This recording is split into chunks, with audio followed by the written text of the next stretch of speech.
as a highly reputed CBI officer who's tracked many such cases, Mr. Vasan.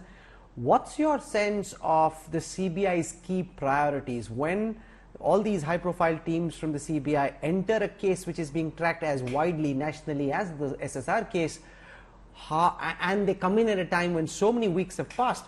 What are the things that you think the CBI officials have been focusing on over the past 48 hours in their first 2 days as they sink their teeth into this case? See, their first priority will be to come to a preliminary conclusion whether the evidence available leads to a hypothesis that it was a suicide or it was unnatural death and not suicide. That's the most important thing for them to proceed further. So therefore, they are trying to recreate the scene, taking help of the forensic doctors, that the way whatever evidence has been told, because I understand no photographs are available when the body was alleged to have been found hanging.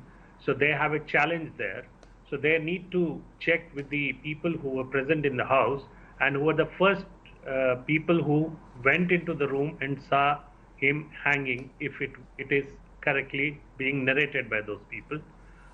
Now, if they find there are some discrepancy in their description and whatever scientific conclusion they come after recreating the scene, then they have to work on other theories, whether the death was caused by somebody, whether it was murder or it was something else.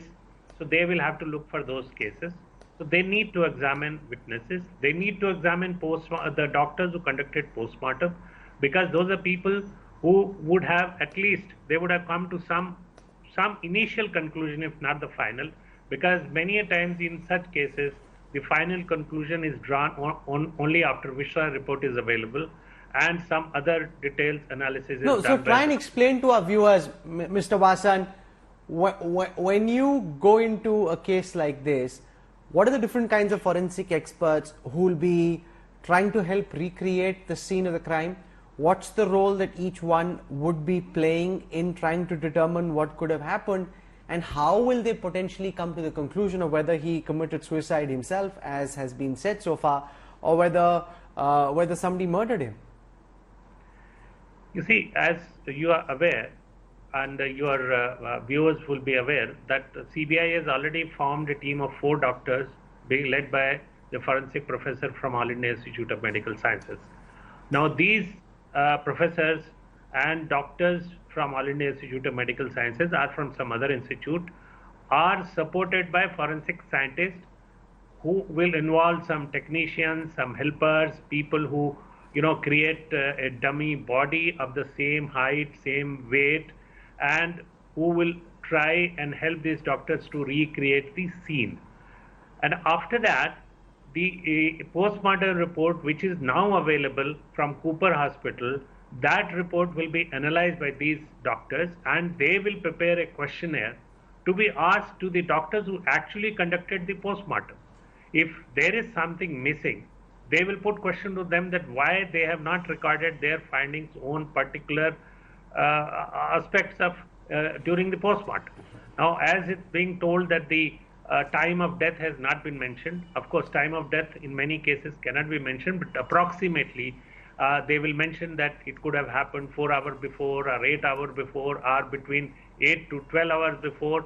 8 hours before. In case no, so here's what I know. The doctors have said that the time of death was between 10 to 12 hours before the postmortem. The postmortem happened at 11:30 p.m. at night. So they're saying 11:30 p.m. So they're saying about 10 to 12 hours before the postmortem. So must have been early in the morning. That's what the Mumbai police is saying so far. But the CBI needs to examine this itself. Okay, that will be available in any case in postmortem report, because I have not seen the postmortem report and I am not aware of that. So after this is done, then CBI will definitely get some leads which they have to follow and examine witnesses, especially now since there is an FIR which was registered in Patna and transferred to CBI now, that the family has made some allegations. So all those allegations the CBI will also examine witnesses, family members who have raised the allegation as to what material they have got to raise those allegations,